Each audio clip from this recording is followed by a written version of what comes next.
Hello నమస్తే అండి Aadab. This is హరిత కళ and I'm a life coach. ఒకరోజు పెద్ద తుఫాన్ వచ్చి ఒక క్యాండిల్ని చాలా భయపెట్టిందంట.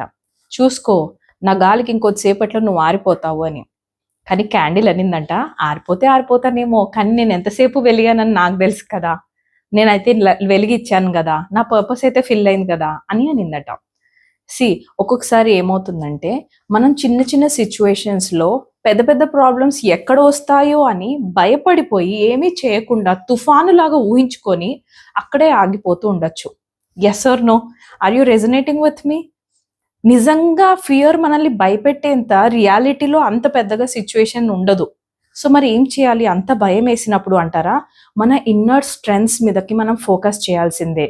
సమ్ టైమ్స్ మనకి మనమే సపోర్ట్ చేసుకొని ఫియర్తోని మాట్లాడాల్సి ఉంటుంది. Connect and talk to the fear. Fear, నిజంగానే అంత పెద్ద తుఫాన్ ఉందా లేకపోతే లేదా? అయినా కానీ నేను క్యాండిల్ లాగా చాలాసార్లు లైట్ ఇవ్వటము జరిగింది, నా పర్పస్ ఫుల్ఫిల్ చేయటము జరిగింది. సో ఇది కూడా నేను అలానే చేయొచ్చు అని బలంగా అందులోకి ఫస్ట్ యాక్షన్ తీసుకోండి. Take action. మీరు అక్కడే కూర్చున్నంతసేపు ఫియర్ ఇంకా భయపెడుతుంది. తుఫాన్ కాస్త సునామీ అయినా నేను ఆశ్చర్యపోను. Yes or no? సో మీరు భయపడుతున్నారు, కొంచెం ఏదైనా నెక్స్ట్ స్టెప్ వేయాలంటే కెరియర్లో కానీ ఫ్యామిలీలో కానీ ఇష్యూస్ ఉన్నాయి అనిపిస్తే ఖచ్చితంగా డీటెయిల్స్లో మేము ఇవ్వటం జరిగింది. డిస్క్రిప్షన్లో మాకు కాల్ చేసి కనెక్ట్ అవ్వచ్చు.